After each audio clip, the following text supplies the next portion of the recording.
Nice. A wise man once said, aiming is for poor people. Why would I need to shoot my target in the face when I can spray lead like a fire hose and achieve accuracy by sheer volume alone? I don't play games to think. I play games to make people's past tense fun and present tense pain. In other words, I play games to make my existence everyone else's problem. Welcome to a crap guide to the Punisher.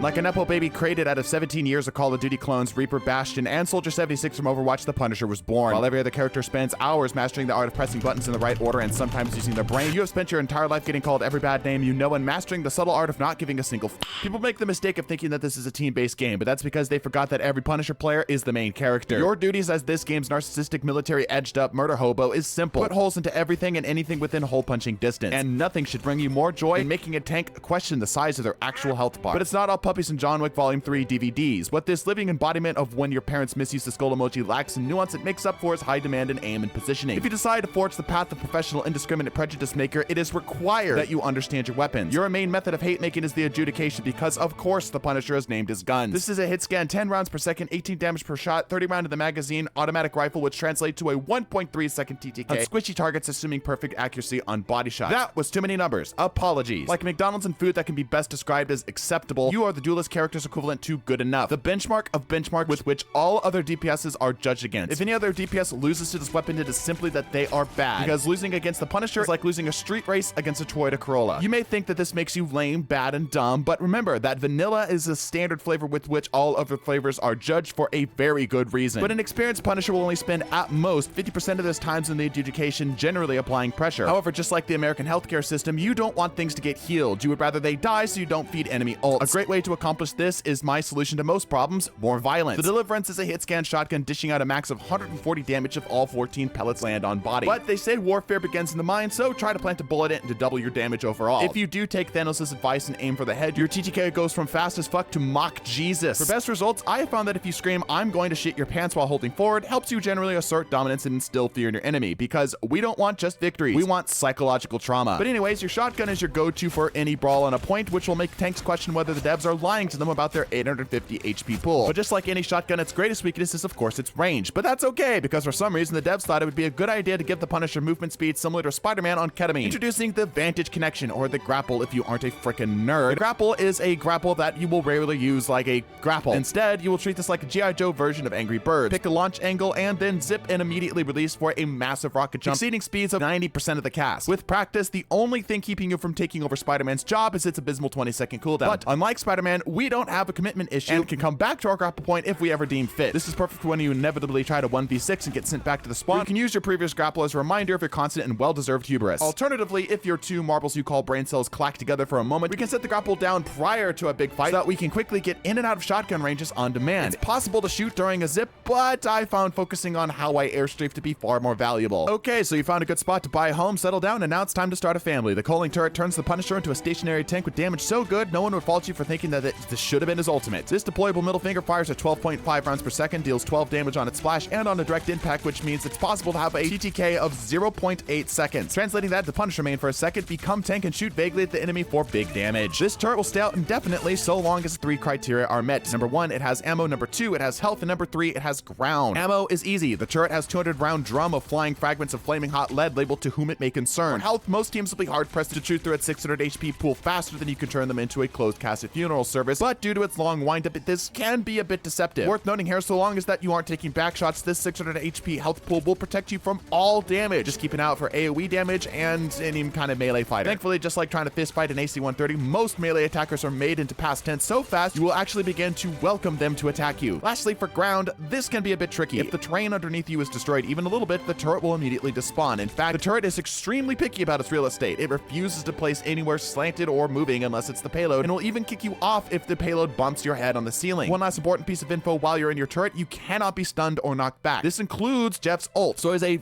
very legitimate strategy, stand in the open and wait for him to try to gobble you up and then pop right when you see him for a guaranteed punish on the little sushi bastard. Frankly, while this castle tactic is punishing to your enemies, your smoke grenade, just like your childhood, might be the most understood ability as kit. First off, stop thinking about this like a smoke grenade. I'm pretty sure a thin blanket covers more line of sight than whatever the hell this is. What this is much better at is as a finisher and a don't touch me tool. Its splash hits 5 meters for 45 damage, which when compared to the awesome might of your shotgun may seem pretty small, but stacked up on 6 targets is 270 damage, which ain't bad at all. Typically, this is best used on low health targets cowering behind cover, but more often it is a don't touch me tool. Moon Knight thought it was funny to solo ult you do not consent. Smoke grenade to get yourself out of danger. Found yourself out of cover and regretting the last 2.7 seconds of your life. Smoke can jump to even further shenanigans. About to get canceled by a diver that found your old Twitter post. Hit him with the old no you and watch him squirm. The benefit to the smoke is the addition of your passive, Warrior's Gaze. Wall hacks are legal and you have exclusive access. This can be great for tracking down injured targets as they will glow a deeper red, or to ping enemy locations so your team can get a better idea of what lurks beyond their field of view. You would think that in a game where the camera is behind the player, such information wouldn't be helpful, but you couldn't be further from the truth. Lastly, the Punisher's ult. Allow me to describe this to you with the ancient text.